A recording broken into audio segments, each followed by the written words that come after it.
दोस्तों बहुत सारे स्टूडेंट को ऐप डाउनलोड नहीं करते बन रहा है या फिर कर भी लिया है तो कोर्स भी नहीं देख पा रहे हैं। तो मैं आज उनको बता दूं कि ये जो सेल्फ स्टडी क्लासेस इस प्रकार से जब आप प्ले स्टोर से करते हैं तो ये आपका वेल जो है आइकन उसमें लगा हुआ है ना।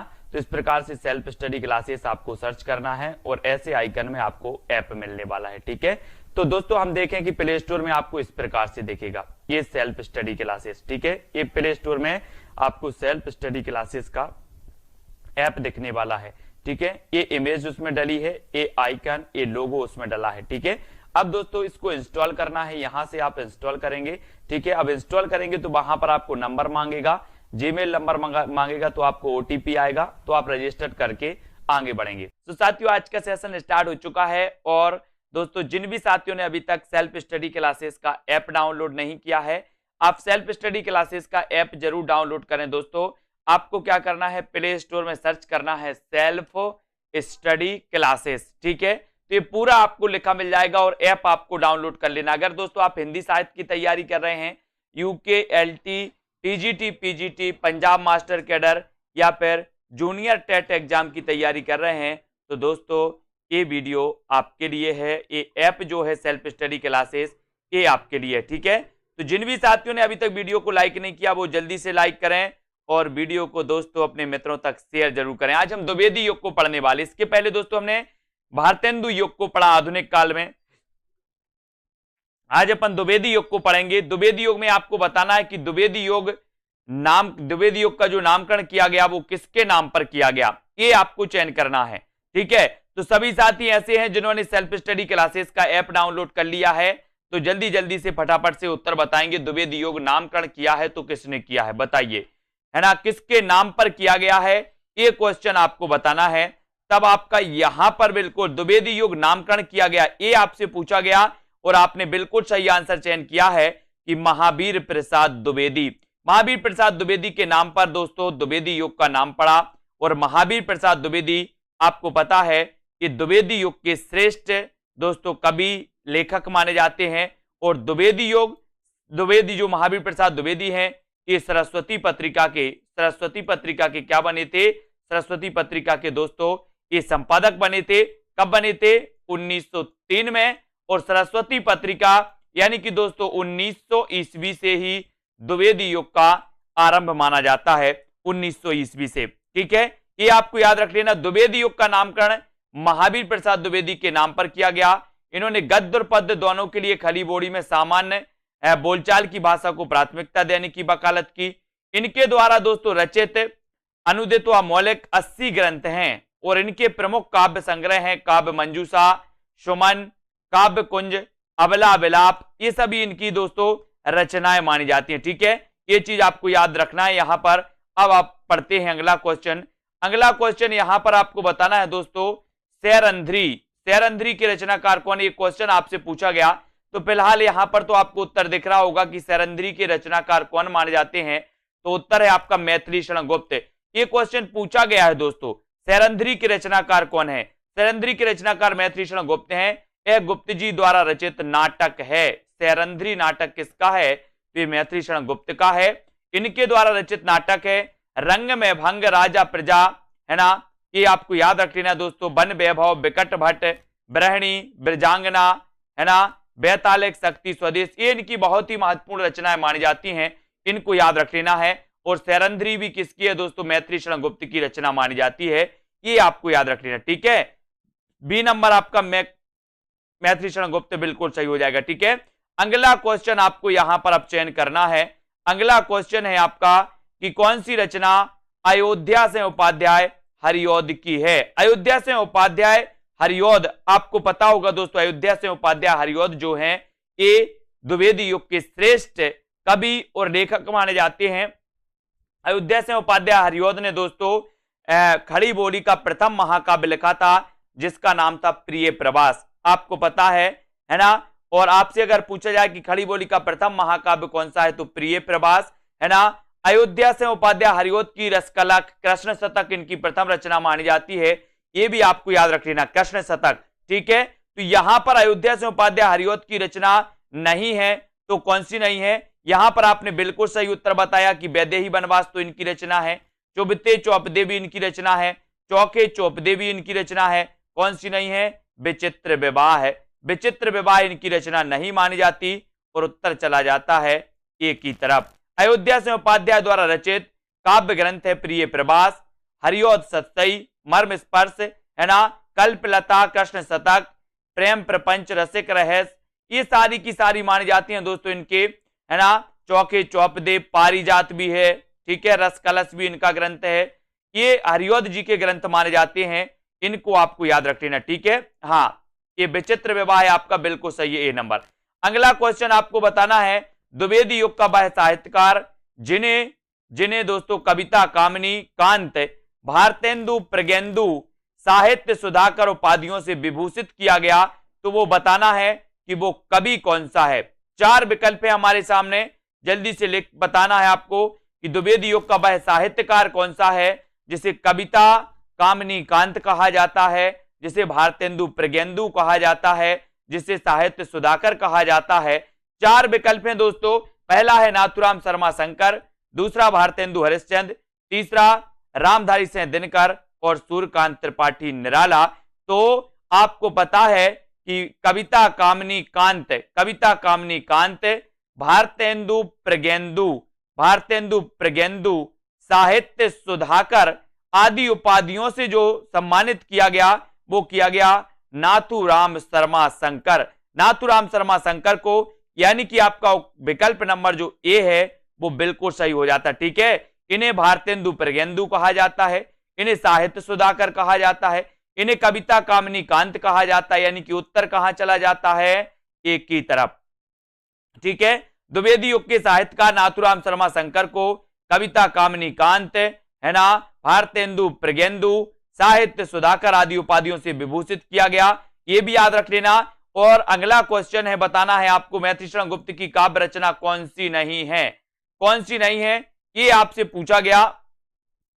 तो दोस्तों यहां पर याद रख लेना, ये सिद्धराज है, हिडिंब है, जय भारत भी है, ये कृषक क्रंदन की रचना नहीं है, यानी कि आपका उत्तर डी की तरफ जाता है।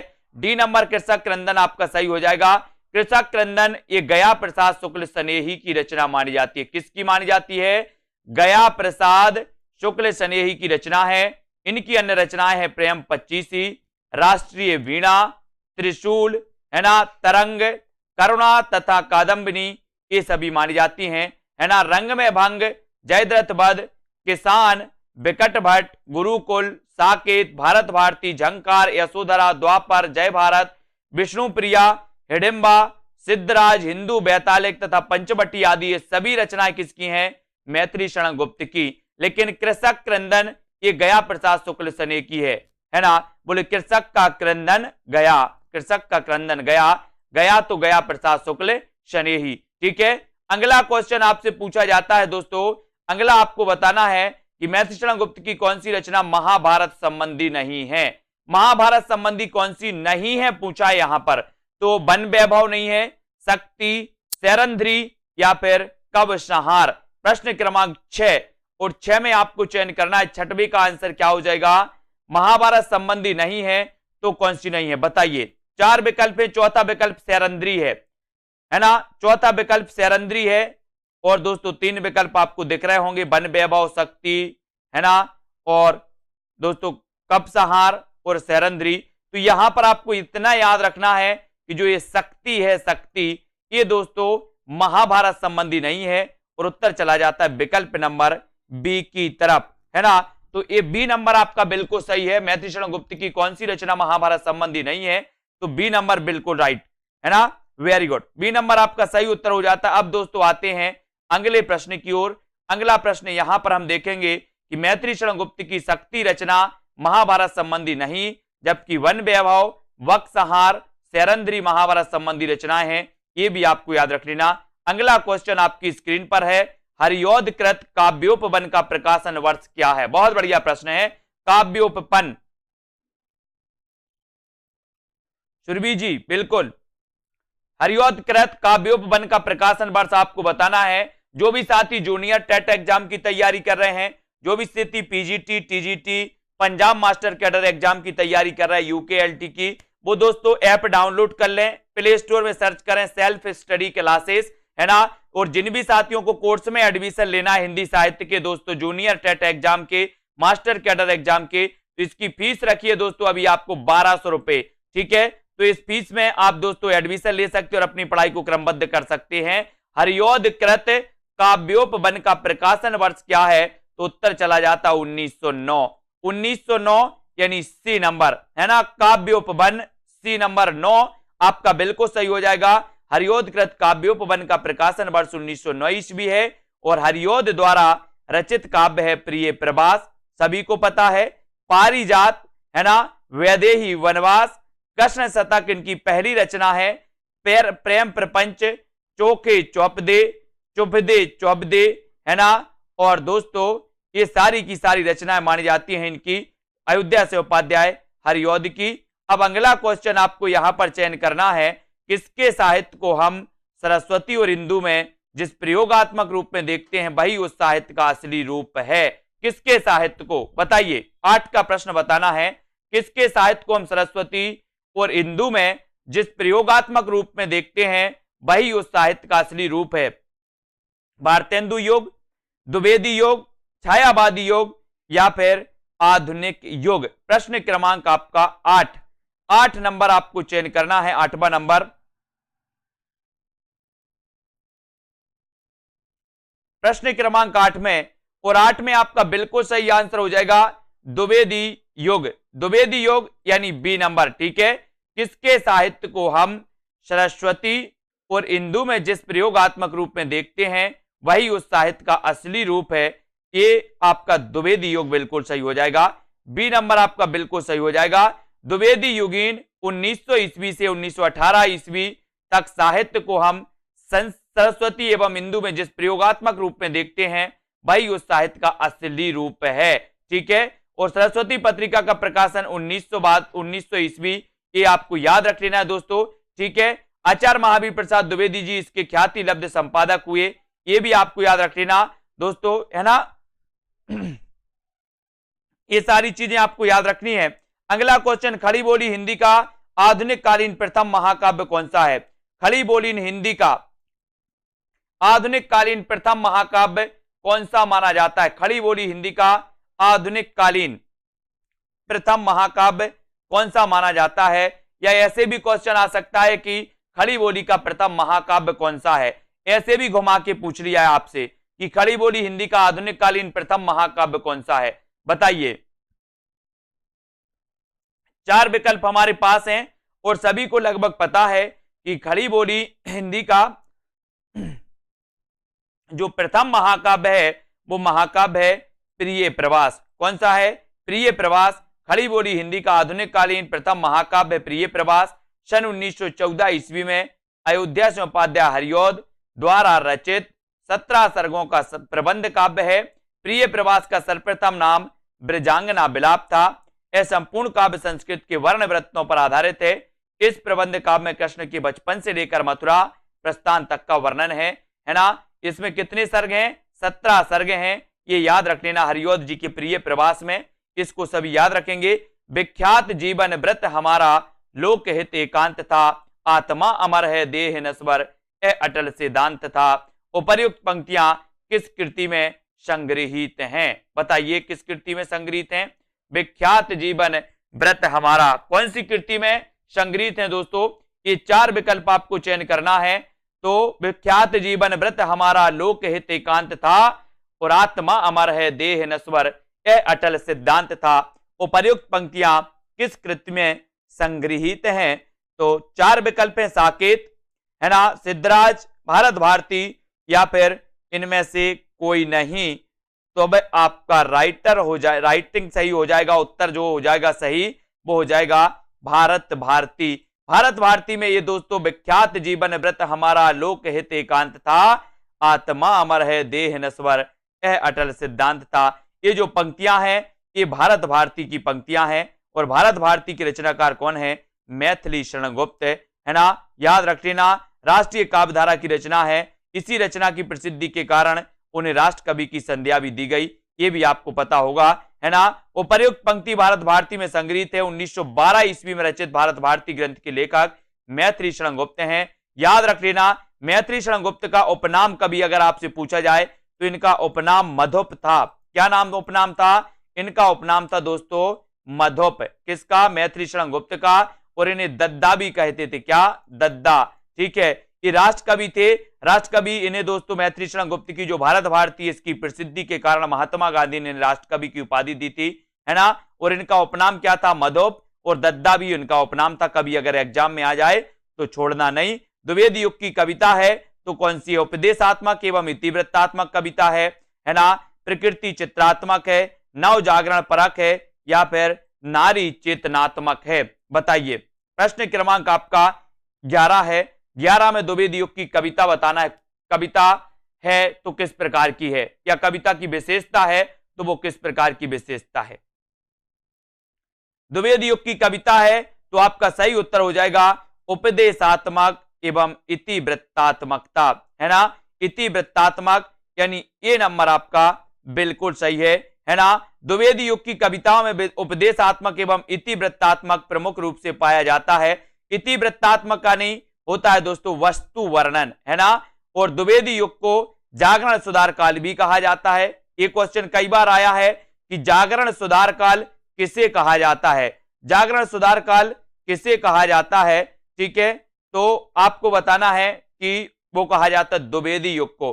ठीक है, अगला है मैत्री शरण गुप्त ने इतिहास के उपेक्षित नारी पात्र को निम्न पुस्तक में प्रतिष्ठित किया, है ना। इतिहास के उपेक्षित नारी पात्र को किस पुस्तक में प्रतिष्ठित किया? बताइए।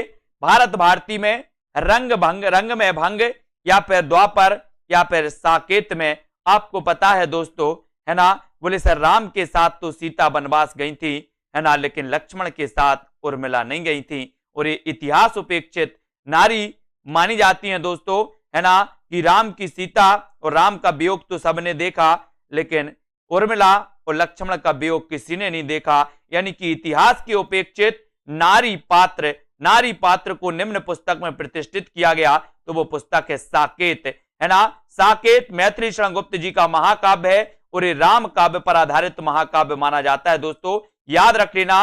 और इसमें कितने सर्ग हैं? तो साकेत में 12 सर्ग हैं, ये भी आपको याद रख लेना। ठीक है, और मैत्री शरण गुप्त ने इतिहास की उपेक्षित नारी पात्र उर्मिला लक्ष्मण की पत्नी को साकेत नामक पुस्तक में प्रतिष्ठित किया। हिंदी साहित्य में रामचरितमानस के बाद राम काव्य का दूसरा स्तंभ मैत्री शरण गुप्त कृत साकेत है ना। और भारत भारती, रंग में भंग, द्वापर, यशोधरा, पंचवटी, बिकट भट्ट, ये बिकट आया, बिकट भट्ट कई बार एग्जाम में पूछी गई ये रचना। झंकार, विष्णु प्रिया भी पूछी गई, किसकी रचना है? ये भी मैत्री शरण गुप्त की मानी जाती है ना। अब दोस्तों यहां पर आपको बताना है क्या हो जाएगा। द्विवेदी युग का एक और नाम है, तो क्या नाम है? बताइए। द्विवेदी युग का एक और क्या नाम है? संक्रांति काल इसे कहते हैं, संधि काल कहते हैं, गद्य काल, या फिर जागरण सुधार काल कहते हैं। द्विवेदी युग का एक अन्य नाम क्या है? प्रश्न क्रमांक 13 में आपको उत्तर चयन करना है। द्विवेदी युग का एक अन्य नाम आपको बताना है और उत्तर चला जाता है जागरण सुधार काल। जागरण सुधार काल यानी आपका जो सी नंबर है जागरण सुधार काल, वो बिल्कुल सही है। द्विवेदी युग का एक और नाम जागरण सुधार काल है। यह नाम डॉक्टर नगेंद्र द्वारा दिया गया, जबकि डॉक्टर रामकुमार वर्मा ने आदि काल को संधि काल या चारण काल नाम दिया, है ना। ये तो रामकुमार वर्मा की थी। आचार्य शुक्ल ने आधुनिक काल को गद्य काल कहा। एक क्वेश्चन भी कई बार आया है। ठीक है, अब दोस्तों यहां पर द्विवेदी युगीन साहित्य में किस प्रवृत्ति की प्रमुखता नहीं है? द्विवेदी युगीन साहित्य में किस प्रवृत्ति की प्रमुखता नहीं है? तो गद्यात्मकता की, काव्यात्मकता की, इतिवृत्तात्मकता की, या फिर वैचारिकता की? द्विवेदी युगीन साहित्य में किस प्रवृत्ति की प्रमुखता नहीं है? बताइए। द्विवेदी युगीन साहित्य में किस प्रवृत्ति की प्रमुखता नहीं है, ये उत्तर आपको बताना है। तो द्विवेदी युगीन साहित्य में किस प्रवृत्ति की प्रमुखता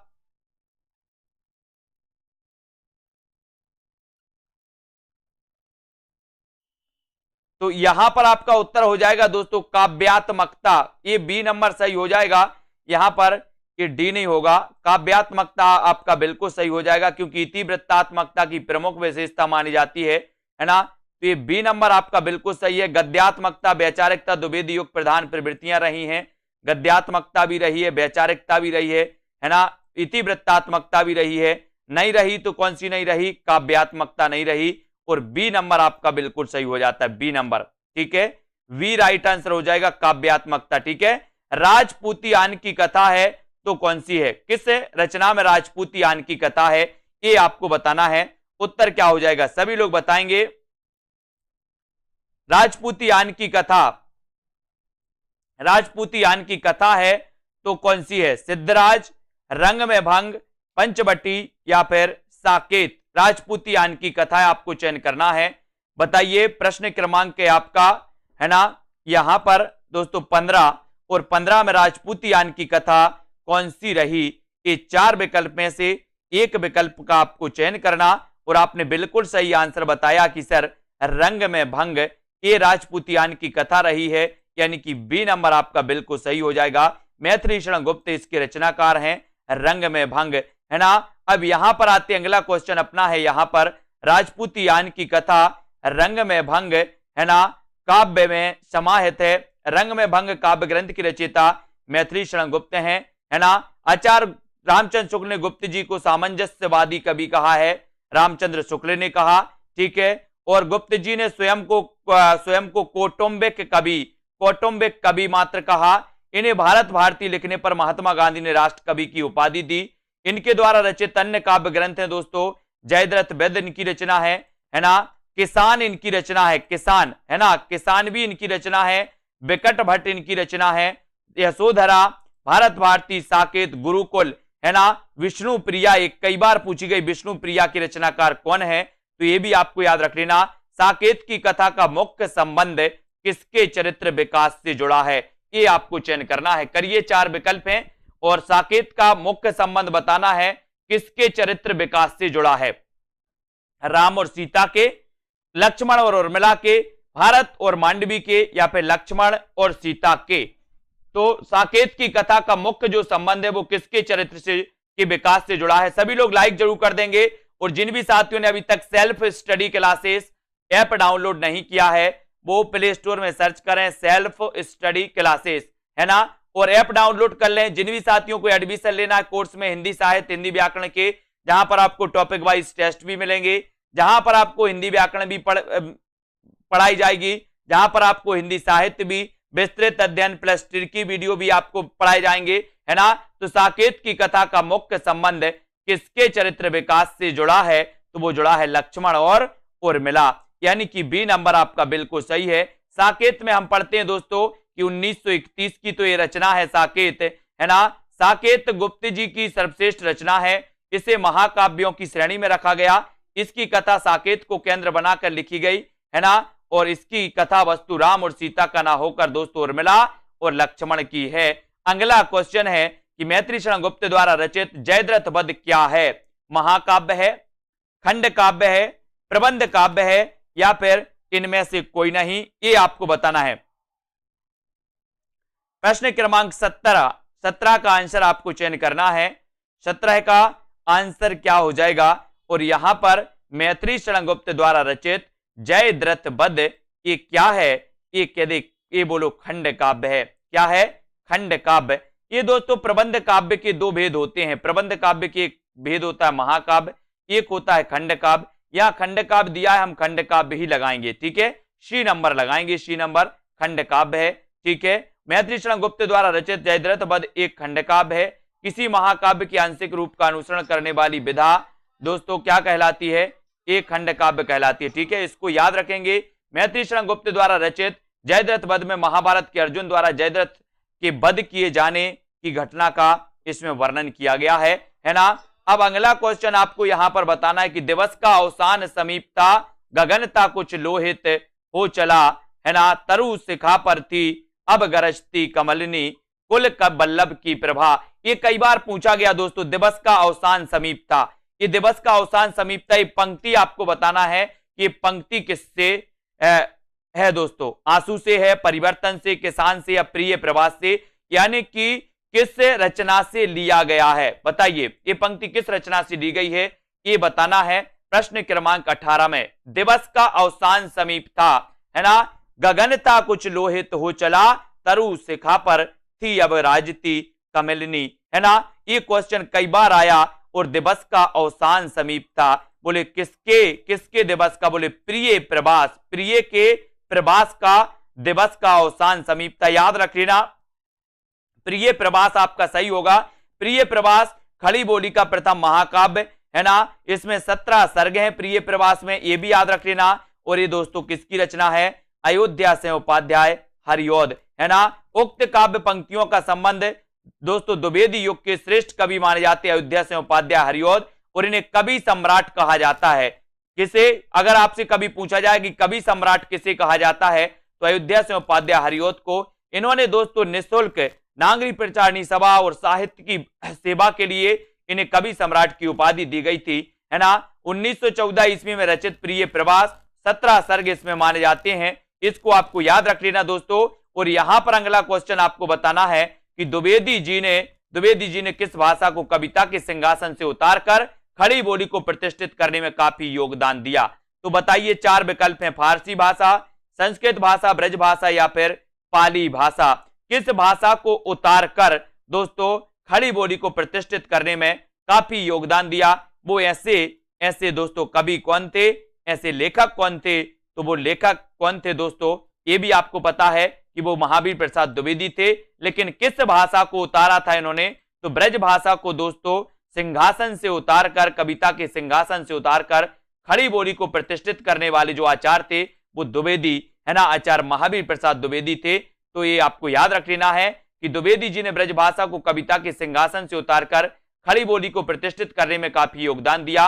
fort William college Bharatendu Harishchandra तथा समकालीन साहित्यकारों के अतिरिक्त प्रयास से भारतेंदु युग तक खड़ी बोली गद्य, है ना, में प्रतिष्ठित हो गई थी दोस्तों। ये भी आपको याद रख लेना, ठीक है। अगले क्वेश्चन की ओर बढ़ेंगे।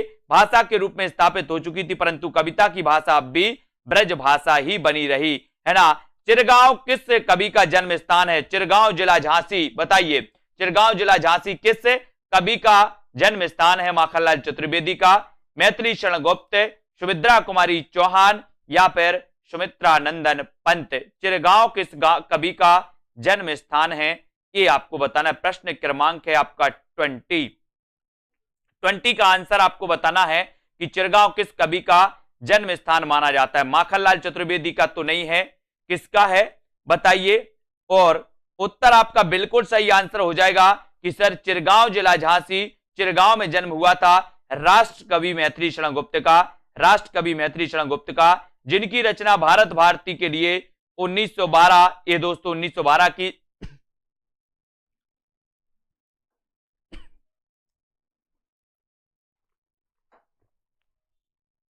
इसको याद रख लेना। मैथिली शरण गुप्त जी का जन्म झांसी जिले के चिरगांव में हुआ था। राष्ट्र कवि गुप्त जी के द्वारा लिखे गए काव्य ग्रंथ हैं जयद्रथ वध, भारत भारती, साकेत, यशोधरा, पंचवटी, विष्णुप्रिया, विष्णुप्रिया याद रख लेना ये दोस्तों। और माखनलाल चतुर्वेदी का जन्म मध्य प्रदेश के कहा हुआ था? होशंगाबाद जिले के बाबई गांव में हुआ था, है ना। सुमित्रा कुमारी चौहान का जन्म प्रयाग के निहालपुर गांव में हुआ था। और पंत जी का जन्म हुआ था दोस्तों उत्तर प्रदेश, है ना, अल्मोड़ा जिले में हुआ था, अल्मोड़ा उत्तराखंड, है ना, अल्मोड़ा जिले के कोसानी गांव में हुआ था। ये भी आपको याद रख लेना, जो अब उत्तराखंड में आता है अल्मोड़ा जिला के कोसानी गांव, ठीक है। अब यहां पर आपको सुमेलित करना है प्रिय प्रवास, रंग में भंग, मृत्युंजय या फिर पथिक। बताइए प्रिय प्रवास की रचनाकार कौन है, रंग में भंग की रचना किसने की, मृत्युंजय किसकी रचना है, और दोस्तों पथिक के रचनाकार कौन है। ये 4 कूट आपसे दिए हैं। 4 कूट में से प्रिय प्रवास तो आपने कई बार पढ़ा। प्रिय प्रवास यानी कि दोस्तों हरिऔध की रचना, महाकाव्य है ना, 1914 में लिखा गया, प्रकाशित हुआ। रंग में भंग तो आपको पता ही है, मैथिली शरण गुप्त हैं, ठीक है। अब आपको पथिक बताना है, तो पथिक के रचनाकार तो कौन है, राम नरेश त्रिपाठी, राम नरेश त्रिपाठी, है ना। मानसी स्वप्न पथिक, ये राम नरेश त्रिपाठी की रचना है। और मृत्युंजय के रचनाकार कौन है, ठीक है, राय देवी प्रसाद पूर्ण, ठीक है। तो प्रिय प्रवास किसकी है, हरिऔध की, रंग में भंग मैथिली शरण गुप्त, मृत्युंजय राय देवी प्रसाद पूर्ण और पथिक राम नरेश त्रिपाठी। ठीक है, ये क्लियर, इतनी चीजें आपकी क्लियर हो गई। अगला क्वेश्चन है प्रिय प्रवास हरिओत जी की रचना है। हरिओत जी की अन्य रचनाएं चुभते चौपदे, चौखे चौपदे, वैदेही बनवास, है ना। और दोस्तों मैथिली शरण गुप्त की रंग में भंग है, ये भी आपको याद रख लेना। पथिक, पथिक रामनरेश त्रिपाठी की है। ठीक है, मृत्युंजय राय देवी प्रसाद पूर्ण की रचना कई बार पूछी गई। अब दोस्तों यहां पर आपसे रचना काल की दृष्टि से पूछा गया कि रचना काल की दृष्टि, रचना क्रम की दृष्टि से बताइए कृतियों का सही अनुक्रम क्या है। अगर आपको दिख रहा हो तो आप जरूर बताइएगा। प्रश्न क्रमांक रचना काल की दृष्टि से कृतियों का सही अनुक्रम बताना है तो चयन करिए रचना काल की दृष्टि से। और रचना काल की दृष्टि से इसका सही जो उत्तर है दोस्तों, रचना काल की दृष्टि से, सभी लोग वीडियो को लाइक जरूर कर दिएगा। ये दोस्तों आपका प्रिय प्रवास, साकेत, तुलसीदास और कृष्णायन, ये माने जाती है, बिल्कुल सही है। इनके बारे में अपन यहां पर पढ़ेंगे कि प्रिय प्रवास का रचना काल 1914, साकेत 1931, तुलसीदास 1938, कृष्णायन 1943, है ना। प्रिय प्रवास अयोध्या से उपाध्याय हरिओत की, साकेत मैथिली शरण गुप्त की, तुलसीदास सूर्यकांत त्रिपाठी निराला की रचना है तुलसीदास, और कृष्णायन द्वारिका प्रसाद की रचना है। ठीक है, इनको आपको याद रख लेना। और दोस्तों आपको पता है कि हिंदी में रामचरितमानस के बाद राम काव्य का जो दूसरा स्तंभ माना जाता है वो साकेत महाकाव्य माना जाता है। राम काव्य पर आधारित महाकाव्य है दोस्तों, इसको अपन को याद रख लेना है। फिर बढ़ते हैं अगले क्वेश्चन की ओर। अगला क्वेश्चन आपको यहां पर चयन करना है। अगला क्वेश्चन आपको बताना है कि यहां पर चयन करिए, ये है दोस्तों आपका क्वेश्चन। आपको बताना है कि करते करते तुलसीदास भी कैसे मानस नाद, है ना, महावीर का यदि उन्हें मिलता नहीं प्रसाद। उक्त पंक्तियों के रचनाकार कौन है बताइए। ये उक्त पंक्ति किसी करते तुलसीदास भी कैसे मानस नाद, महावीर का यदि उन्हें मिलता नहीं प्रसाद। उक्त पंक्तियों के रचनाकार आपको बताना है। ये पंक्ति किसकी है, ये पंक्ति आपको बताना है। और ये पंक्ति है दोस्तों मैथिली शरण गुप्त की, है ना। उक्त कवियों की रचना पंक्तियों के रचनाकार राष्ट्रकवि मैथिली शरण गुप्त हैं, है ना। और दोस्तों मैथिली शरण गुप्त की निम्न कृतियां भारत भारती, पंचवटी, यशोधरा, झंकार, झंकार भी इनकी रचना है। ठीक है, तो ये मैथिली शरण गुप्त की पंक्ति मानी जाती है, पूछी गई है कई बार। और अगला क्वेश्चन है इतिवृत्तात्मकता किस काव्य युग की प्रमुख विशेषता है। ये क्वेश्चन तो कई बार आया, इतिवृत्तात्मकता के बारे में आपसे पूछा जाता है।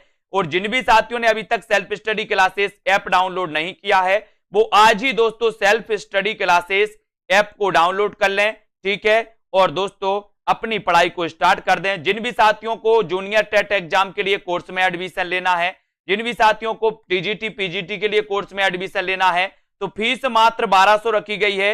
1 साल तक वैलिड रहेगा ये आपका कोर्स, है ना। तो आप अध्ययन कर सकते हो। इतिवृत्तात्मकता किस युग की प्रमुख विशेषता है, उत्तर चला जाता है द्विवेदी युग की, है ना। इतिवृत्तात्मकता मतलब होता है वस्तु वर्णन, है ना। और वस्तु वर्णन द्विवेदी युग की प्रमुख विशेषता है, जिसकी सबसे मुख्य विशेषता देशभक्ति एवं राष्ट्रीय जागरण का उद्दीप्त स्वर माना जाता है। अगला क्वेश्चन आपकी स्क्रीन पर है साथियों, वैदेही बनवास के लेखक कौन है, आपको चयन करना है। 25 का उत्तर आपको बताना है। वैदेही बनवास, और अपन ने पढ़ी है दोस्तों, है ना, कौन कौन सी पढ़ी है, पारिजात पढ़ ली, कृष्ण शतक पढ़ ली, रसकलश पढ़ ली, प्रिय प्रवास पढ़ ली, वैदेही बनवास पढ़ ली, चौके चौपदे पढ़ ली, चुभते चौपदे पढ़ ली। ये सारी रचनाएं किसकी मानी जाती हैं, है ना। ये सारी रचनाएं मानी जाती हैं दोस्तों किसकी, अयोध्या से उपाध्याय हरिओत की। इन्हें कवि सम्राट कहा जाता है, ये भी याद रख लेना। कवि सम्राट की उपाधि से सम्मानित किया गया इनके लिए। और दोस्तों अयोध्या से उपाध्याय हरिओत, याद रख लेना, ये द्विवेदी युग के श्रेष्ठ कवि माने जाते हैं। इनकी वैदेही बनवास इनकी रचना है और कई बार पूछी भी गई है। आधुनिक हिंदी कविता में द्विवेदी युग का समय बताना है, द्विवेदी युग की सीमा बताना है दोस्तों। द्विवेदी युग का काल क्या था, इसका चयन आपको करना है। सभी लोग राइट जरूर कर देना, सभी लोगों को राइट जरूर करना है। ठीक है, और दोस्तों है ना, पूरा आपको राइट यहां पर करना है। ठीक है, तो आधुनिक हिंदी कविता में द्विवेदी युग का काल सीमा कब तक माना जाता है, ये उत्तर आपको बताना है। जल्दी से बताएं अनीता जी, एक ही प्रश्न में थोड़ी बैठे रहेंगे अपन लोग, है ना। बताइए आधुनिक हिंदी कविता में द्विवेदी युग का काल सीमा कब तक माना जाता है। जितना आपके लिए इंपॉर्टेंट होता है वो आपको बताया जाता है। ठीक है, और जिनको एक्स्ट्रा पढ़ना है वो बुक से भी पढ़ सकते हैं। आधुनिक हिंदी कविता में द्विवेदी युग का काल सीमा कब तक माना जाता है, तो वो माना जाता है 1900 से दोस्तों, यहां पर विकल्पानुसार जो है वो 1900 से 1918, वैसे 1900 से 1920 भी माना जाता है। याद रख लेना, क्योंकि 1918 से छायावाद का उदय हो जाता है, इसलिए विकल्पानुसार अपन उत्तर लगाएंगे 1900 से 1918, यानी कि डी नंबर। ठीक है, इसको याद रख लेना। अगला क्वेश्चन, इनमें से कौन सा कवि द्विवेदी युग का है, ये प्रश्न क्रमांक 27 का आंसर बताना है। द्विवेदी युग का कवि कौन सा है, ये बताइए। बद्रीनारायण चौधरी प्रेमघन, राधा कृष्णदास, है ना, जसवंत सिंह, गया प्रसाद शुक्ल स्नेही। प्रश्न क्रमांक 27 बताइए, द्विवेदी युग का है तो कौन सा है, इनमें से कौन सा कवि द्विवेदी युग का है, ये आपको चयन करना है। तो द्विवेदी युग का कवि कौन सा है, बद्रीनारायण चौधरी प्रेमघन है क्या, है ना, राधा कृष्णदास है, जसवंत सिंह है, या फिर गया प्रसाद शुक्ल स्नेही। द्विवेदी युग का कवि कौन सा है, 4 विकल्प हैं। सेल्फ स्टडी क्लासेस ऐप जरूर डाउनलोड करना है आपको साथियों, है ना, और आपको विस्तृत अध्ययन पढ़ना है, ट्रिक से पढ़ना है, टॉपिक वाइज टेस्ट भी लगाना है। तो एक ही कोर्स में आपको ये सब कुछ मिलने वाला है। मात्र एक कोर्स आपको 1200 रुपए में दोस्तों, एडमिशन इसमें आप ले सकते हो, कभी भी ले सकते हो। और द्विवेदी युग का कभी आपसे पूछा गया तो आपने बता दिया गया प्रसाद शुक्ल स्नेही, और उत्तर चला जाता है डी की तरफ। डी नंबर आपका बिल्कुल सही हो जाता है। ये द्विवेदी युग के कवि माने जाते हैं, कौन, गया प्रसाद शुक्ल स्नेही जी। इनको अपन को याद रख लेना है। और यहां पर दोस्तों याद रख लेना है, बद्रीनारायण चौधरी की बात करें तो इनका पूरा नाम था बद्रीनारायण चौधरी प्रेमघन, है ना। और दोस्तों आपको पता है कि ये प्रेमघन का जन्म हुआ था 1855 में, आपको पता होगा, है ना। राधा कृष्णदास का 1865 में। भारतेंदु युग के ये कवि माने जाते हैं, जबकि गया प्रसाद शुक्ल स्नेही 1883, यानी कि ये द्विवेदी युग के कवि माने जाते हैं। इनको भी याद रख लेना। जसवंत सिंह तो आपको पता ही है, इनकी भाषा भूषण रचना है और ये रीतिकाल के कवि हैं। ठीक है, अब अगला क्वेश्चन है, चौपट चपेट और मयंक मंजरी। चौपट चपेट और मयंक मंजरी नाटकों की रचनाकार कौन है, बताइए। चौपट चपेट और मयंक मंजरी, बढ़िया प्रश्न है। चौपट चपेट मयंक मंजरी नाटकों के रचनाकार आपको चयन करना है। किशोरी लाल गोस्वामी है, बाबू राम कृष्ण वर्मा है ना, या फिर मथुरा प्रसाद चौधरी, या फिर रूप नारायण पांडे हैं। तो चौपट चपेट और मयंक मंजरी के रचनाकार आपको बताना है। तो चौपट चपेट, बोले सर चपेटा खेलते हैं, किशोर किशोरियां चपेटा, आपने देखा होगा गांव में, है ना, एक खेल होता है चपेटा, है ना। तो चपेटा और मयंक मंजरी एक किशोरी लाल गोस्वामी जी के नाटक माने जाते हैं, और उत्तर चला जाता है आपका एक ही तरफ। ये नंबर आपका बिल्कुल सही हो जाता है। ठीक है, फिर अगला क्वेश्चन यहां पर आता है दोस्तों। अगला क्वेश्चन आपको बताना होता है कि द्विवेदी युग के सर्वश्रेष्ठ प्रगीतकार कौन माने जाते हैं। द्विवेदी युग के सर्वश्रेष्ठ प्रगीतकार कौन माने जाते हैं, रूपनारायण पांडे, लोचन प्रसाद पांडे, मुकुटधर पांडे, या फिर इनमें से कोई नहीं। द्विवेदी युग के सर्वश्रेष्ठ बताना है, द्विवेदी युग के सर्वश्रेष्ठ प्रगीतकार कौन माने जाते हैं। प्रश्न क्रमांक 29 और 29 द्विवेदी युग के दोस्तों सर्वश्रेष्ठ प्रगीतकार माने जाते हैं मुकुटधर पांडे। कौन माने जाते हैं, मुकुटधर पांडे, यानी कि आपका सी बिल्कुल सही है। और मुकुटधर पांडे को आचार्य रामचंद्र शुक्ल ने छायावाद का प्रवर्तक माना, है ना। मुकुटधर पांडे ने छायावाद शब्द का सबसे पहले प्रयोग किया। मुकुटधर पांडे ने स्वच्छंदतावाद शब्द का सबसे पहले प्रयोग किया। स्वच्छंदतावाद के प्रवर्तक माने जाते श्रीधर पाठक, लेकिन स्वच्छंदतावाद शब्द का सबसे पहले प्रयोग करने वाले जो हैं वो कौन है, मुकुटधर पांडे, है ना। और मुकुटधर पांडे द्विवेदी युग के सर्वश्रेष्ठ प्रगीतकार भी माने जाते हैं, ये चीज भी आपको याद रख लेना। और हिंदी साहित्य में द्विवेदी युग के सर्वश्रेष्ठ प्रगीतकार मुकुटधर पांडे माने जाते हैं। एक अर्थों में इन्हें छायावाद का जनक भी कहा जाता है। कानन कुसुम एवं पूजा के फूल इनकी प्रसिद्ध कृतियां हैं। रस कलश किसकी रचना है, ये उत्तर आपको बताना है दोस्तों, यानी कि रस कलश के रचनाकार कौन है, ये आपको चयन करना है। प्रश्न क्रमांक 30 का आंसर श्रीधर पाठक, अयोध्या सिंह उपाध्याय हरिऔध, गया प्रसाद शुक्ल स्नेही, या फिर मैत्री शरण गुप्त। रस कलश किसकी रचना है, ये सभी लोग आंसर बताना है। कुरैशी जी बताइए, रस कलश के रचनाकार कौन है। आपको पता है कि कृष्ण शतक दोस्तों, कृष्ण शतक अयोध्या सिंह उपाध्याय हरिऔध की पहली रचना मानी जाती, कौन सी, कृष्ण शतक। और ये जो रस कलश है ये भी रचना किसकी है, अयोध्या सिंह उपाध्याय हरिऔध की।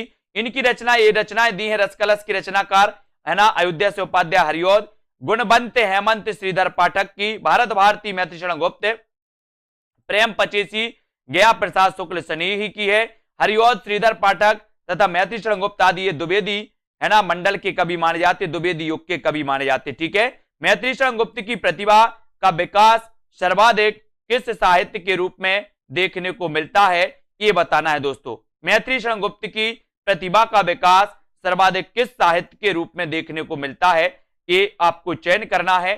सभी लोग आंसर चयन करेंगे और उत्तर आपका क्या हो जाएगा, उत्तर का आपको बताना है। और मैत्रीशरण गुप्त की प्रतिभा का विकास सर्वाधिक किस साहित्य रूप में देखने को मिलता है, तो वो मिलता है प्रबंधकार के रूप में।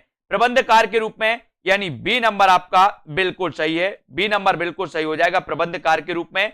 इसको याद करेंगे है ना। मैत्रीशरण गुप्त की प्रतिभा का विकास सर्वाधिक प्रबंधकार के रूप में हिंदी साहित्य में देखने को मिलता है। ठीक है, रंग में भंग 1909, जयद्रथ वध, किसान, विकट भट्ट, गुरुकुल, साकेत, भारत भारती, झंकार, यशोधरा, द्वापर, जय भारत, पंचवटी, हिडिंबा, विष्णु प्रिया, इस सारी की सारी रचनाएं किसकी मानी जाती हैं, मैत्रीशरण गुप्त की।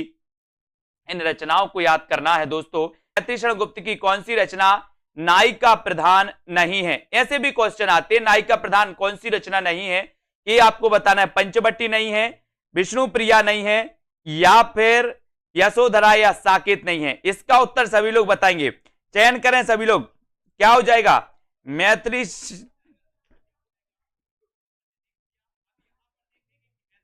मैत्रीशरण गुप्त की कौन सी रचना आपको बताना है, कौन सी रचना नायिका प्रधान नहीं है, ये रचना आपको चयन करना है।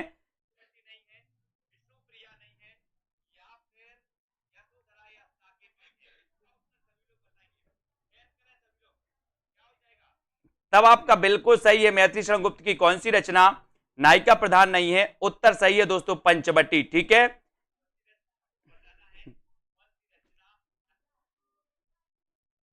पंचवटी 1925, साकेत 1931, यशोधरा 1932, है ना। इन रचनाओं को आपको याद रखना है।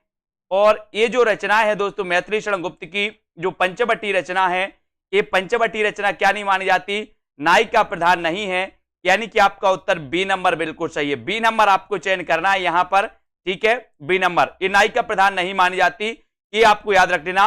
यशोधरा आपको पता है दोस्तों, यशोधरा में महात्मा गौतम बुद्ध की पत्नी यशोधरा का वर्णन है, ये भी पता है। ठीक है, इनका दोस्तों खंड काव्य माना जाता है यशोधरा। ठीक है, बहुत बढ़िया।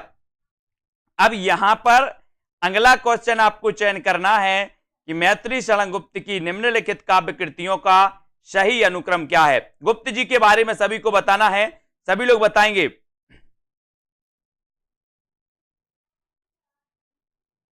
बताइए, मैत्रीशरण गुप्त की काव्य कृतियों का सही अनुक्रम आपको चयन करना है, बताइए। हर्षदीप जी,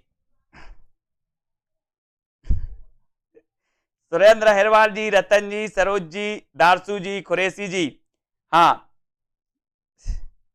चयन करेंगे सभी लोग। उत्तर क्या हो जाएगा, मैत्रीशरण गुप्त की निम्नलिखित काव्य कृतियों का सही अनुक्रम आपको चयन करना है, क्या उत्तर सही हो जाएगा। मैत्रीशरण गुप्त की निम्नलिखित काव्य कृतियों का सही अनुक्रम आपको बताना है। तो दोस्तों सबसे पहले इनकी पंचवटी, साकेत, यशोधरा और द्वापर ये रचनाएं आती हैं।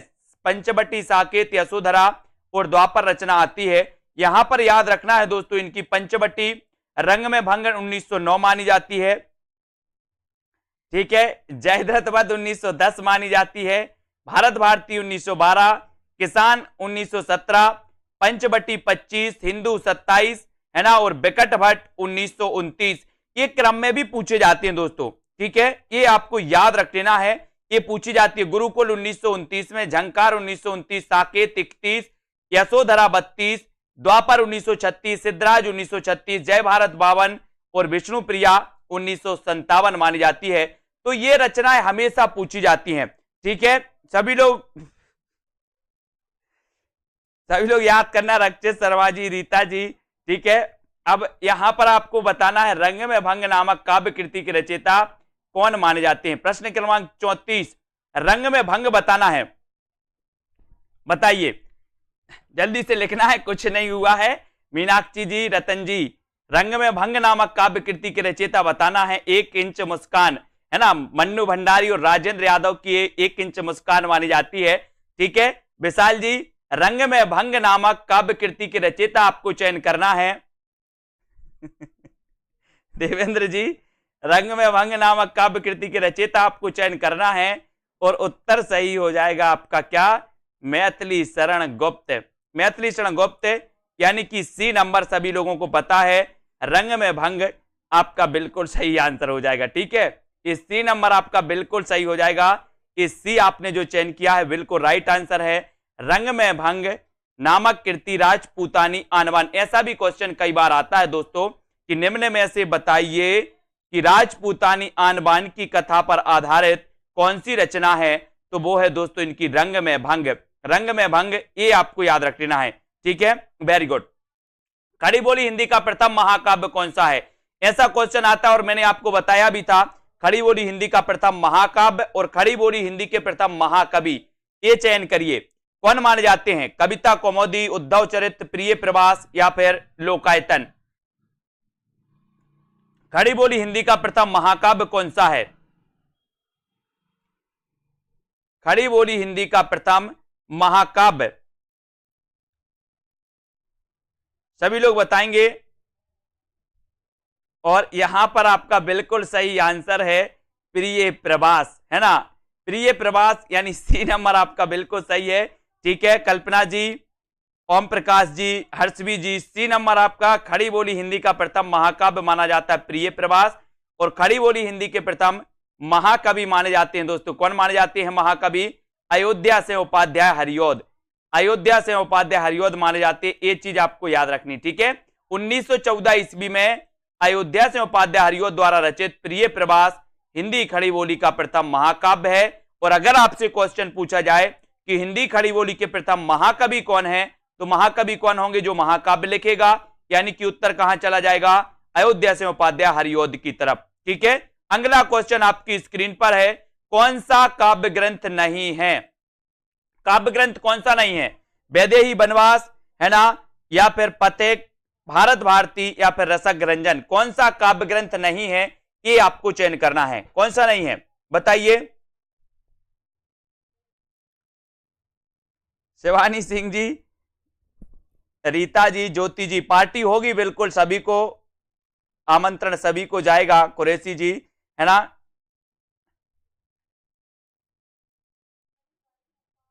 बहुत बढ़िया।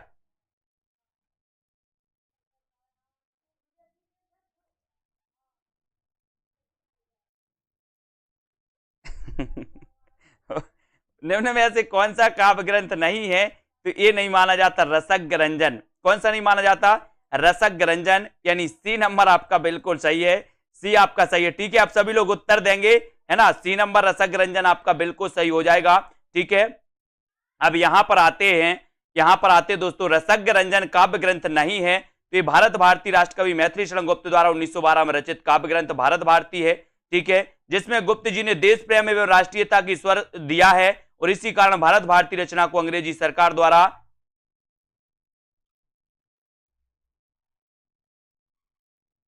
ठीक है जब्त कर लिया गया था।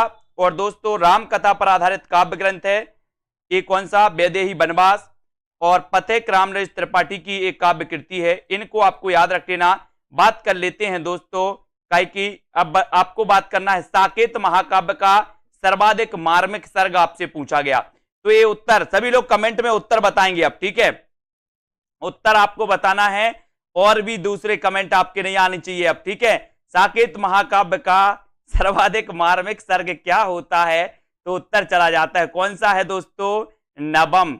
नवम सर्ग होता है, नवम सर्ग ये जो है ये सर्वाधिक मार्मिक सर्ग माना जाता है और उत्तर आपका हो जाता है डी नंबर, डी नंबर। ठीक है, डी आपका बिल्कुल सही है। ठीक है, अब सभी लोग ध्यान देंगे कमेंट में उत्तर बताने का, कौन कौन गलत बता रहा हम पूरा देख रहे हैं। साकेत महाकाव्य सर्वाधिक मार्मिक नवम सर्ग माना जाता है साकेत का। ठीक है, साकेत महाकाव्य है और रामचरितमानस के बाद दोस्तों ये दूसरा महाकाव्य है, दूसरा महाकाव्य राम काव्य पर आधारित। ये भी आपको याद रख लेना, ठीक है, ये याद रखना है। और दोस्तों अयोध्या सिंह उपाध्याय हरिओ द्वारा लिखित काव्य ग्रंथ कौन सा है? अयोध्या सिंह उपाध्याय हरिओ द्वारा बताना है कौन सा है। पथिक है, कनुप्रिया, बासव दत्ता या फिर चौके चौपदे। अयोध्या सिंह उपाध्याय हरिओ द्वारा लिखित काव्य ग्रंथ कौन सा माना जाता है? सभी लोग बताएं। और उत्तर हो जाएगा दोस्तों चौके चौपदे, है ना, चौके चौपदे, यानी कि सी नंबर आपका बिल्कुल सही है ना। अयोध्या सिंह उपाध्याय हरिओ द्वारा लिखित काव्य ग्रंथ है तो वो ग्रंथ है चौके चौपदे, और सी आपका बिल्कुल सही हो जाता है। सी आपने जो बताया बिल्कुल राइट आंसर है, चौके चौपदे। रस कलश, वैदेही बनवास, चुभते चौबते, पद्म प्रसून, प्रिय प्रवास, ये सारी की सारी रचनाएं मानी जाती हैं दोस्तों। किसकी मानी जाती हैं? अयोध्या सिंह उपाध्याय हरिओ की। खड़ी बोली के प्रथम महाकवि कहे जाते हैं अयोध्या सिंह उपाध्याय हरिओ। इनको भी याद रखेंगे दोस्तों। अगला क्वेश्चन आपकी स्क्रीन पर आपको दिया जाता है कि द्विवेदी युग के संपूर्णतः प्रतिनिधि कवि हैं तो कौन है? द्विवेदी युग के संपूर्णतः प्रतिनिधि कवि कौन माने जाते हैं? ये प्रश्न क्रमांक 39 का उत्तर आपको बताना है। श्रीधर पाठक, हरिओ, मैथिली शरण गुप्त या फिर इनमें से कोई नहीं। द्विवेदी युग के संपूर्णतः बताइए प्रतिनिधि कवि कौन माने जाते हैं? 4 विकल्प है दोस्तों। मैंने आज बताया था आपको कि द्विवेदी युग के जो माने जाते हैं संपूर्णतः प्रतिनिधि कवि वो माने जाते हैं कौन? कौन माने जाते हैं? मैथिली शरण गुप्त। मैथिली शरण गुप्त, यानी सी नंबर आपका मैथिली शरण गुप्त बिल्कुल सही हो जाएगा। मैथिली शरण गुप्त द्विवेदी युग के संपूर्णतः प्रतिनिधि कवि हैं, है ना। भारत भारती, साकेत, यशोधरा, पंचवटी, जय भारत, झंकार, द्वापर, जयद्रथ वध, है ना, ये सारी रचनाएं मानी जाती हैं दोस्तों। किसकी मानी जाती हैं? अपने मैथिली शरण गुप्त साहब की। अब आपको भारत भारती में किस भावना की रूपरेखा प्रस्तुत है, ये उत्तर आपको बताना है। बताइए, तो यहां पर सीधा सीधा है, भारत भारती में किस भावना की रूपरेखा प्रस्तुत है? तो आपका उत्तर हो जाता है राष्ट्रीय भावना। राष्ट्रीय भावना की रूपरेखा प्रस्तुत की गई है ना। तो उत्तर कौन सा होता है? विकल्प नंबर वी, ठीक है। भारत भारती 1912 इसका रचना काल, और इसी रचना के कारण, इसी रचना की राष्ट्रीय भावना के कारण दोस्तों जो है किसको? गुप्त जी को राष्ट्र कवि की उपाधि भी मिली थी महात्मा गांधी द्वारा, ठीक है, बिल्कुल सही, बहुत बढ़िया। अगला क्वेश्चन आपकी स्क्रीन पर है दोस्तों, रत्नाकृत गंगा उतरण। रत्नाकृत गंगा उतरण आपको बताना है किस छंद में लिखा गया है? रत्नाकृत गंगा उतरण किस छंद में लिखा गया, ये आंसर बताना है। कभी कभी ऐसा भी क्वेश्चन आता है कि गंगा उतरण के रचनाकार कौन है, तो गंगा में अवतरण लेने वाला बोले सर रतन ही होगा कोई, ठीक है। तो ये 41 का आंसर बताना है।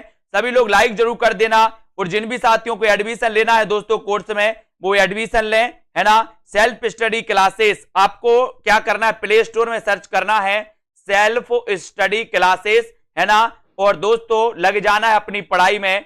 ऐप को डाउनलोड करिए, कोर्स में एडमिशन लेना है तो कोर्स में एडमिशन लीजिए, ठीक है, और अपनी तैयारी व्यवस्थित करिए, पढ़ाई करिए। जूनियर टेट वाले हों, है ना, या फिर दोस्तों अपने टीजीटी, पीजीटी, यूकेएलटी वाले या मास्टर कैडर वाले हों, सभी। तो ये गंगा उतरण किस छंद में लिखा गया, ये आपसे पूछा गया, तो आपने लगाया है रोला। रोला यानी सी नंबर आपका बिल्कुल सही है।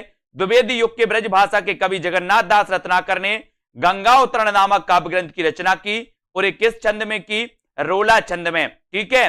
इसके प्रत्येक चरण में 24 मात्राएं होती हैं, है ना, रोला में, ठीक है। अगला क्वेश्चन है, भक्ति काल में गृहस्थ जीवन का जैसा सुंदर चित्रण सूरदास में मिलता है, वैसा ही आधुनिक काल के किस कवि में यह मिलता है? बताइए, किस कवि में मिलता है आधुनिक काल के?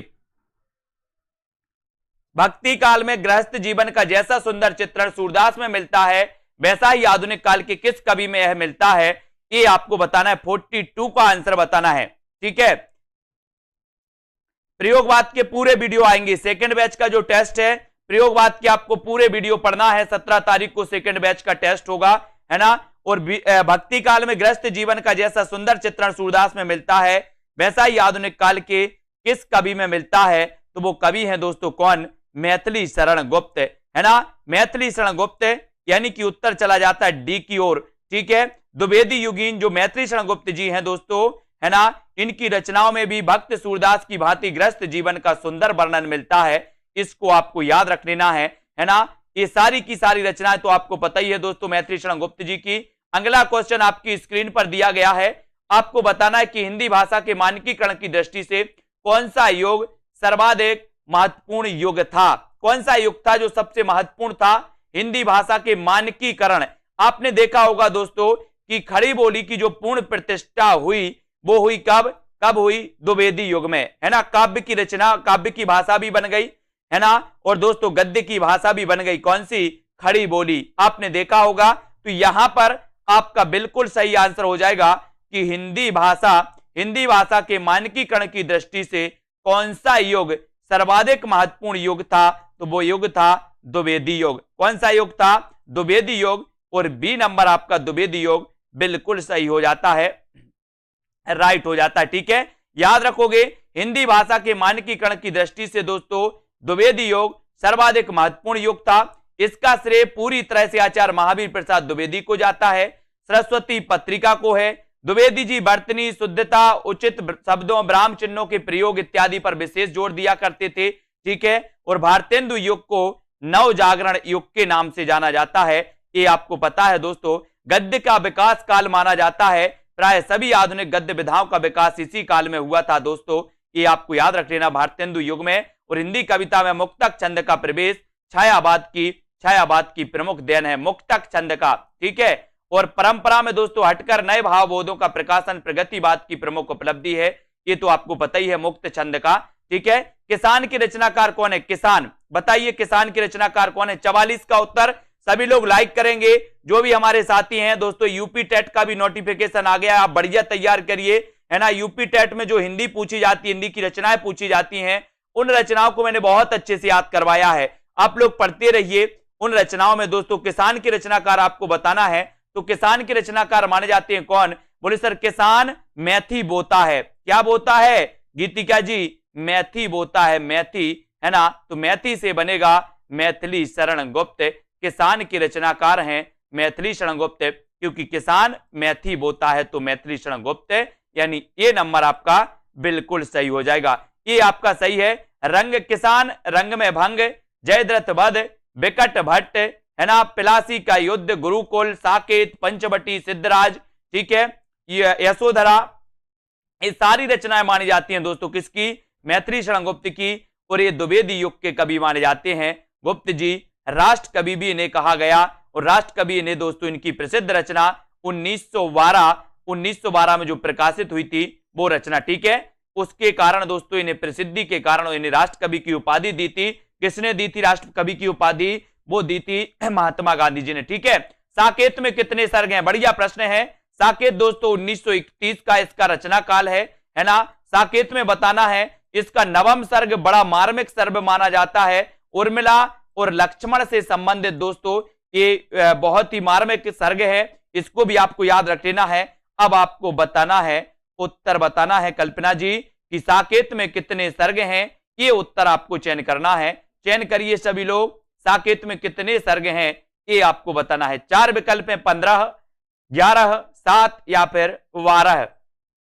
तो आपको पता है कि सर अगर साकेत में पूछे हैं तो साकेत में 12 सर्ग हैं। अगर कामायनी में पूछा जाता तो 15 सर्ग हैं। अगर प्रिय प्रवास में पूछा जाता तो 17 सर्ग हैं, है ना। और रामचरितमानस में पूछा जाता तो 7 सर्ग हैं, है ना। ये हमेशा पूछे जाते हैं। कामायनी में 15 सर्ग, साकेत में 12 सर्ग, प्रिय प्रवास में 17 सर्ग, है ना, और रामचरितमानस में 7 सर्ग। ये क्वेश्चन आते हैं, हमेशा इनके लिए तैयार रहना है। और दोस्तों अगला क्वेश्चन है आपका कि खड़ी बोली का प्रथम महाकाव्य कौन सा है? बढ़िया प्रश्न है। अगर आपसे कभी महाकवि भी मैंने आपको बताया कि कभी खड़ी बोली का प्रथम महाकवि अगर पूछा जाए तो महाकवि के लिए भी रीनू जी, आकाश जी, विजय जी तैयार रहना है। और खड़ी बोली का प्रथम महाकाव्य कौन सा है ऐसा पूछा गया। जिन भी साथियों को दोस्तों एडमिशन लेना हिंदी साहित्य में आप ले सकते हो। मस्ती से पढ़ाएंगे, मजेदार तरीके से पढ़ाएंगे। कभी आपको नहीं लगेगा कि हम पढ़ाई कर रहे हैं, हंसते हंसते, है ना, और मुस्कुराते मुस्कुराते आपको बहुत सारी चीजें याद हो जाएंगी। आपको खुद पता नहीं चलेगा कि हिंदी साहित्य हो कितना याद गया है ना। खड़ी बोली का प्रथम महाकाव्य प्रिय प्रवास प्रिय प्रभास बी नंबर। यहां तो केवल अपन प्रैक्टिस से पढ़ते हैं दोस्तों, टेस्ट लगाते हैं, पुस्तक से पढ़ते हैं, है ना। बाकी आपको बहुत अच्छे तरीके से पढ़ाया जाता है दोस्तों। कहां पर? ऐप में विस्तृत भी पढ़ाया जाता है, ट्रिक से भी पढ़ाया जाता है, सारी चीजें। प्रिय प्रभास को खड़ी बोली का प्रथम महाकाव्य माना जाता, इसके रचयिता हरियोध माने जाते हैं, है ना, ये भी याद रख लेना। साकेत महाकाव्य दोस्तों मैथिली शरण गुप्त का है। कामायनी महाकाव्य जयशंकर प्रसाद का है। और लोकायतन महाकाव्य के रचयिता भी कौन है? सुमित्रा नंदन पंत, जिन्हें प्रकृति का चितेरा कवि कहा जाता है, जिन्हें दोस्तों जो है इनकी रचना जो पल्लव है, जिसे छायावाद का घोषणा पत्र कहा जाता है, पल्लव को छायावाद का मैनिफेस्टो कहा जाता है। अब अगला क्वेश्चन जो आपको बताना है वो क्वेश्चन यहां पर आता है कि क्षत्रिय उठो अब तो कुयस की कालीमा को मेट दो, है ना, निज देश को जीवन सहित तन मन धन, है ना, तथा धन भेंट दो। वैस्यो सुनो व्यापार सारा मिट चुका है, देश का सब धन विदेशी हर रहे हैं, पार है क्या किलेश का। ये उपर्युक्त पंक्तियों के रचनाकार कौन माने जाए? ऐसी कौन बात करेगा दोस्तों अंग्रेजों के समय, ऐसी कौन बात करेगा जिसमें दम होगी? जो राष्ट्र की दोस्तों राष्ट्र भावना से लिखेगा वो ही करेगा, है ना। तो राष्ट्र भावना से लिखने वाले जो कवि थे वो कवि थे कौन थे? मैथिली शरण गुप्त। यानी कि आपका उत्तर बी नंबर मैथिली शरण गुप्त बिल्कुल सही हो जाएगा। उपर्युक्त पंक्तियों के रचनाकार मैथिली शरण गुप्त जी। भारत भारती रंग में भंग विकट केल इनकी अन्य रचनाएं हैं तथा ये राष्ट्र कवि के पद पर आसीन है ना। ये तो बिल्कुल सही है, ठीक है। प्रिय की सुदिसी ए सरिताएं ए कानन कांतार, है ना, सुसज्जित में तो नहीं किंतु है मेरा हृदय किसी प्रियतम से परिचित, जिसके प्रेम पत्र आते हैं प्रायः सुख संवाद सन्निहित। उपर्युक्त काव्य पंक्तियां, ये काव्य पंक्तियां किस कवि की हैं बताइए? ये काव्य पंक्तियां आपको चयन करना है। अयोध्या सिंह उपाध्याय हरियोध की हैं, रामनरेश त्रिपाठी या फिर लाला भगवान दीन की। ऐसे कौन से साथी हैं दोस्तों जिन्होंने अभी तक सेल्फ स्टडी क्लासेस का ऐप डाउनलोड नहीं किया? आप ऐप डाउनलोड करिए दोस्तों। जल्दी दोस्तों फ्री आपके लिए टेस्ट सीरीज चलाई जानी है ना, हिंदी साहित्य की। दोस्तों रोज अपन 20 क्वेश्चन की एक टेस्ट सीरीज में तैयार करवा रहा हूं, वो तैयार आपको रोज एक फ्री सभी के लिए उपलब्ध होगी। रोज 20 क्वेश्चन की टेस्ट सीरीज आपको करवाई जाएगी, है ना। तो जिन भी साथियों ने सेल्फ स्टडी क्लासेस का ऐप डाउनलोड नहीं किया वो जरूर कर लें, फायदा ही होगा आपके लिए, है ना। जिनको कोर्स में एडमिशन लेना वो कोर्स में एडमिशन लेकर के पढ़ सकते हैं। और यहां पर आपका बिल्कुल सही उत्तर है राम नरेश त्रिपाठी, यानी बी नंबर आपका बिल्कुल सही है। बी आपका राइट आंसर हो जाता है। पंक्तियां त्रिपाठी जी की हैं, त्रिपाठी जी, है ना।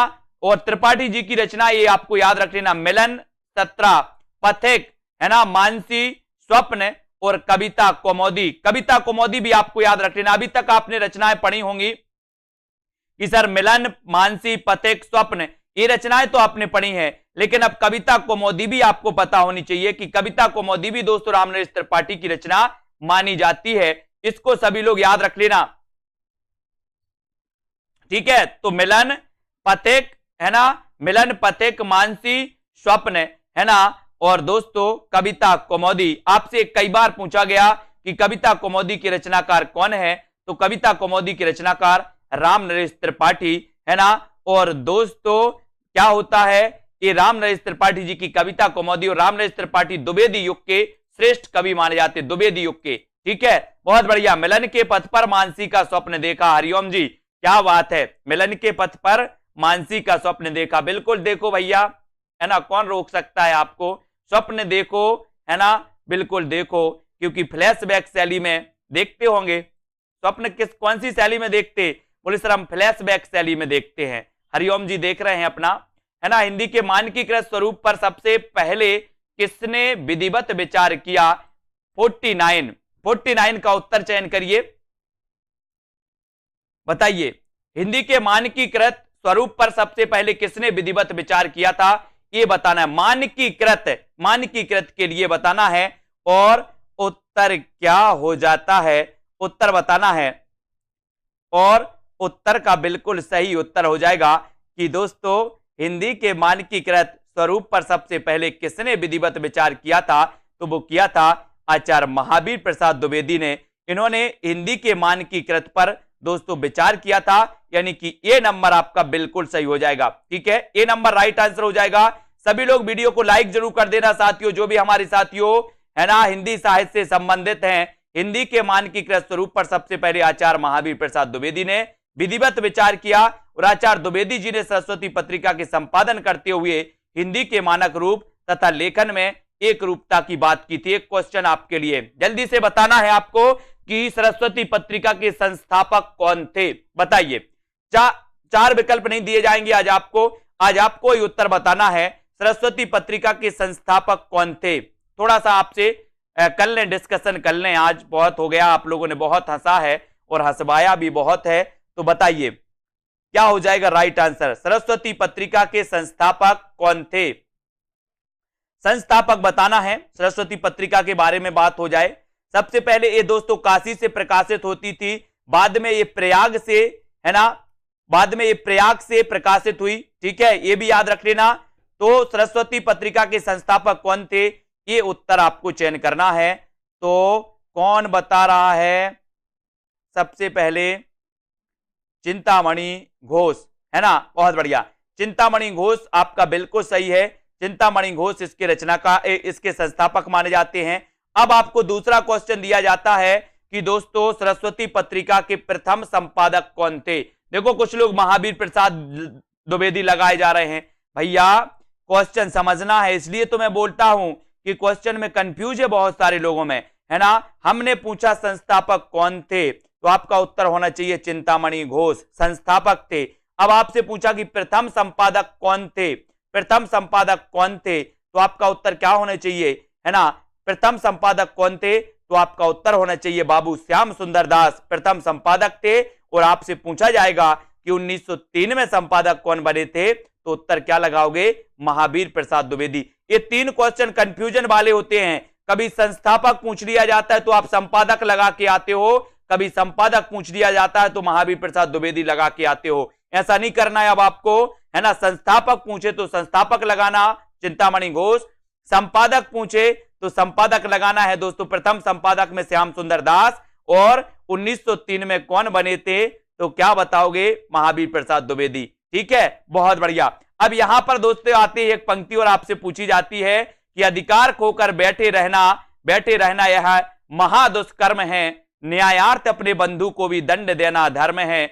उपर्युक्त काव्य पंक्तियां किस ग्रंथ से उद्धृत मानी जाती हैं। प्रश्न क्रमांक 50, बहुत बढ़िया, सभी को धन्यवाद, है ना। सभी लोग कंफ्यूज नहीं होना, चिंतामणि घोष में, श्याम सुंदर दास में और महावीर प्रसाद द्विवेदी में एक क्वेश्चन पूछे जाते हैं दोस्तों, ठीक है। अब आपको बताना है अधिकार खोकर बैठे रहना, है ना, यह महादुष्कर्म है, और दोस्तों न्यायार्थ अपने बंधु को भी दंड देना धर्म है। ये पंक्ति किसकी है, ये पंक्ति आपको चयन करने, पंक्ति कहां से ली गई है ये बताइए, कहां से ली गई ये पंक्ति। दोस्तों ये सही उत्तर आपको चयन करना है, और आपने चयन किया है कि सर उत्तर हो जाएगा जयद्रथ वध। क्या हो जाएगा, जयद्रथ वध आपका बिल्कुल सही आंसर हो जाएगा। अधिकार खोकर बैठे रहना यह महादुष्कर्म है, न्यायार्थ अपने बंधु को भी दंड देना धर्म है। ये जो पंक्ति है ये जयद्रथ वध, है ना, ये आपको याद रख लेना। और ये जयद्रथ वध के रचनाकार भी कौन माने जाते हैं, बोले सर मैथिली शरण गुप्त, है ना। मैथिली शरण गुप्त की रचना है ये जयद्रथ वध, और द्वापर और कुरुक्षेत्र और रश्मिरथी ये दिनकर की रचना है। अब आपसे पूछा जाता है दोस्तों कि कुरुक्षेत्र के रचनाकार कौन है, रश्मिरथी के रचनाकार कौन है, तो आप बताते हो दिनकर, है ना। और एक और कंफ्यूजन है, रश्मि, है ना, रश्मि रचना किसकी है, तो रश्मि रचना दोस्तों महादेवी वर्मा की है, और रश्मिरथी रचना किसकी है, तो ये दिनकर की है। कंफ्यूज नहीं होना, है ना। इनकी जो रश्मि रचना है दोस्तों ये बौद्ध धर्म से प्रभावित मानी जाती है, किसकी, महादेवी वर्मा की रश्मि रचना बौद्ध धर्म से प्रभावित मानी जाती है। क्वेश्चन पूछा जाता है कि छायावाद में ऐसा कौन सा कवि है जो दोस्तों बौद्ध धर्म से प्रभावित था, ऐसा कौन सा रचनाकार है, तो दोस्तों बौद्ध धर्म से प्रभावित थी महादेवी वर्मा, और उनकी कौन सी रचना प्रभावित थी, तो वो थी रश्मि, है ना। अपन ने इनकी पढ़ी है ना दोस्तों, निहार रश्मि नीरजा, है ना, और सांद गीत दीपशिखा, ये सारी रचनाएं आती महादेवी जी की। और उनकी दोस्तों यामा पढ़ी है अपन ने, यामा जो रचना पढ़ी है दोस्तों इनका काव्य संग्रह माना जाता है। और 1982 में यामा के लिए कौन सा पुरस्कार मिला था, बोले सर एकमात्र महिला, एकमात्र लेखिका जिन्हें की दोस्तों किसी पुस्तक के लिए, किसी रचना के लिए ज्ञानपीठ पुरस्कार मिला था, तो वो लेखिका थी कौन सी थी? महादेवी वर्मा। कभी आपसे क्वेश्चन बनेगा कि हिंदी साहित्य में एकमात्र लेखिका जिन्हें की किसी रचना के लिए ज्ञानपीठ पुरस्कार मिला, तो वो एकमात्र लेखिका थी महादेवी वर्मा, जिन्हें यामा के लिए मिला था 1982 में। सबसे पहले 1968 में मिला किसे? चिदंबरा के लिए, जो कि दोस्तों पंत जी की रचना थी। फिर उसके बाद 1972 में मिला दोस्तों किसे? उर्वशी के लिए। और उर्वशी रचना किसकी थी? दिनकर जी की। और एक उर्वशी काव्य रचना जयशंकर प्रसाद की भी है, उर्वशी एक दिनकर की भी है। कंफ्यूज नहीं होना, बहुत सारे लोग यहां कंफ्यूज हो जाते हैं। और 1978 में मिला था कितनी नाव में, कितनी बार के लिए? और 1982 में मिला था किसे? महादेवी वर्मा को, यामा के लिए। इन सारी को आपको याद रखना है दोस्तों, ठीक है। हम कौन थे, क्या हो गए और क्या होंगे अभी, आओ विचारें आज मिलकर ये समस्याएं सभी। उपर्युक्त काव्य पंक्तियां किस कवि की मानी जाती हैं? बताइए। 4 विकल्प हैं। प्रश्न क्रमांक 51 का आंसर आपको चयन करना है कि हम कौन थे, क्या हो गए और क्या होंगे अभी। ये पंक्ति किसकी है? ये पंक्ति सभी लोग बताना है और उत्तर क्या हो जाएगा। ये पंक्ति कहां से ली गई दोस्तों? और ये पंक्ति आपने बहुत बढ़िया तरीके से बताया है कि सर ये जो पंक्ति है, ये पंक्ति मैथिली शरण गुप्त की है। यानी कि बी नंबर आपका मैथिली शरण गुप्त बिल्कुल सही आंसर है। जिन भी साथियों ने बताया उनका आंसर बिल्कुल सही है ना? बी नंबर आपका राइट आंसर। हम कौन थे, ये समस्याएं, है ना, सभी वाक्य पंक्तियां मानी जाती हैं दोस्तों गुप्त जी की। और प्रकाशन काल की दृष्टि से मैथिली शरण गुप्त के काव्य ग्रंथों का सही अनुक्रम आपको बताना है। बताइए। प्रश्न क्रमांक 4 और 4 में आपको पता है, 4 में बताना है दोस्तों आंसर क्या हो जाएगा। मैथिली शरण गुप्त के काव्य ग्रंथों का सही अनुक्रम चयन करना है। जो भी हमारे साथी जूनियर टेट एग्जाम की तैयारी कर रहे हैं, मैं एक लास्ट में बहुत अच्छी टिप्स भी दूंगा, है ना। पढ़िए और निरंतर अध्ययन करिए। ये क्लास रोज अपनी 9 बजे होती है दोस्तों। हिंदी साहित्य की कंटिन्यू 1 साल से चल रही है और 1 साल तक आगे तक चलती रहेगी, ठीक है। पढ़ते रहिए। जिन भी साथियों को कोर्स में एडमिशन लेना, कोर्स में एडमिशन लीजिए। मात्र 1200 रुपए कोर्स की प्राइस अपन ने रखी है, जो दोस्तों सभी के लिए ज्यादा नहीं है ना, क्योंकि 3-3, 4-4 हजार आपको हिंदी साहित्य में लग रहे हैं। लेकिन दोस्तों ये अपना क्या चलता है यहाँ पर, बोले सर सुदामा पांडे का प्रजातंत्र चलता है, ठीक है। तो 1200 रुपए में आप दोस्तों आज ही एडमिशन लें और बढ़िया तरीके से अपनी पढ़ाई चालू कर दें, जहां पर आपको टेस्ट भी, व्याकरण भी, है ना, ट्रिक भी, विस्तृत अध्ययन भी, सब कुछ, ठीक है। प्रकाशन काल की दृष्टि से मैथिली शरण गुप्त के काव्य ग्रंथों का सही अनुक्रम क्या है? तो अनुक्रम है जयद्रथ वध, पंचवटी, यशोधरा और विष्णुप्रिया। ये इनकी दोस्तों क्रम माने जाते हैं। जयद्रथ वध 10, पंचवटी 25, यशोधरा 32, है ना, और विष्णुप्रिया 57, ये माने जाते हैं। तो इनके लिए तो बोले सर हम तैयार थे पहले से, है ना। तो ये याद रख लेना दोस्तों। कभी कभी जयद्रथ वध की रचनाकार कौन है? तो मैथिली शरण गुप्त। पंचवटी के रचनाकार कौन है? मैथिली शरण गुप्त। यशोधरा किसकी रचना है? तो यशोधरा ये खंड काव्य माना जाता है, इसको भी याद रख लेना है, ठीक है। अब यहां पर याद रखेंगे कि विष्णुप्रिया के रचनाकार कौन है? तो विष्णुप्रिया याद रख लेना। कई बार दोस्तों कंफ्यूज होते लोग, बोले सर रसिक प्रिया केशव दास, है ना, रसिक प्रिया केशव दास। और दोस्तों विष्णुप्रिया ये दोस्तों मैथिली शरण गुप्त की कवि प्रिया के रचनाकार भी कौन माने जाते हैं? केशव दास, ठीक है। बहुत बढ़िया तरीके से दोस्तों आज अपने पढ़ा, है ना। अब आपके लिए थोड़े से कुछ मैं पूछ लेता हूं। आज अपन ने द्विवेदी युग के बारे में पढ़ लिया है। द्विवेदी युग के कुछ और प्रश्न हैं जिनके बारे में अपन यहां पर चर्चा करेंगे, है ना, कि द्विवेद खड़ी बोली का पहला महाकाव्य कौन सा है? ये तो आपको पता ही है, प्रिय प्रवास है, सभी को पता है, ठीक है। मैथिली शरण गुप्त के दोस्तों रचनाओं में इनकी रचनाएं दोस्तों ली जाती हैं कि चुभते चौबते है इनकी, पद्म प्रसून है, चौके चौपदे। एक क्वेश्चन आपके लिए है, आपको बताना है कि अयोध्या से उपाध्याय हरिऔध की प्रथम रचना कौन सी थी? अयोध्या से उपाध्याय हरिऔध की प्रथम रचना कौन सी थी? जल्दी से बताइए। ये महाकवि कहे जाते हैं, खड़ी बोली के प्रथम महाकवि। चयन करिए और कमेंट में लिखिए फटाक से। देखते हैं सबसे पहले कौन उत्तर बताता है। अयोध्या से उपाध्याय हरिऔध की प्रथम रचना कौन सी थी? कमेंट में लिखना है। भारत भारती तो सभी को पता है, लेकिन हरिऔध के बारे में आपको बताना है कि कौन सी रचना प्रथम थी। प्रथम कौन सी थी ये बताइए। और प्रथम रचना के बारे में पूछा गया, तो प्रथम रचना कौन सी थी हरिऔध जी की? बताइए। मंजू यादव जी, रविंद्र जी, करम संधू जी, रश्मि सिंह जी, बताइए। सुनील शर्मा, सीता देवी जी, बहुत बढ़िया आंसर आया है। कुछ लोग रस कलश बता रहे हैं, रस कलश नहीं बताना है, अपन को बताना है दोस्तों अयोध्या से उपाध्याय हरिऔध की जो रचना थी वो रचना कौन सी थी? कृष्ण शतक। कौन सी रचना थी? कृष्ण शतक। इसको याद रखेंगे। कृष्ण शतक रचना थी दोस्तों किसकी? अयोध्या से उपाध्याय हरिऔध की, और ये प्रथम रचना मानी जाती है इनकी, ये आपको याद रख लेना है। ठीक है, बहुत बढ़िया, सभी लोगों ने राइट आंसर बताया है। कृष्ण कलश नहीं थी इनकी पहली थी कृष्ण शतक। याद रख लेना, कंफ्यूज नहीं होना। कृष्ण शतक इनकी प्रथम रचना थी हरिऔध जी की। इन्हें कवि सम्राट भी कहा जाता है। इन्हें क्या कहा जाता है? कवि सम्राट। कवि सम्राट की उपाधि दी गई थी दोस्तों नागरी प्रचारणी सभा द्वारा, है ना?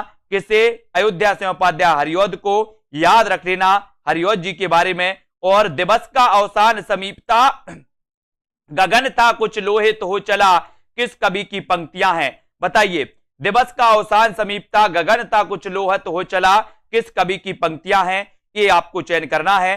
कल सुबह 9:30 बजे पूरा द्विवेदी युग की एक पूरी क्लास आएगी दोस्तों। सुबह 9:30 बजे मैराथन क्लास आएगी, है ना? उसको भी आप देखें। पूरा द्विवेदी योग के लिए आपको प्रेषित किया जाएगा। एक बार में द्विवेदी योग को कंप्लीट करिएगा। ठीक है, जितने भी महत्वपूर्ण प्रश्न होते हैं सुबह 9:30 बजे जो क्लास आती है उसके दौरान। ठीक है, तो दिवस का अवसान समीपता, गगनता कुछ लोहित हो चला, ये पंक्तियां पूछी जाती हैं। तो बोले सर ये पंक्तियां तो हैं हरिऔध की। किसकी हैं? हरिऔध, अयोध्या से उपाध्याय हरिऔध की है।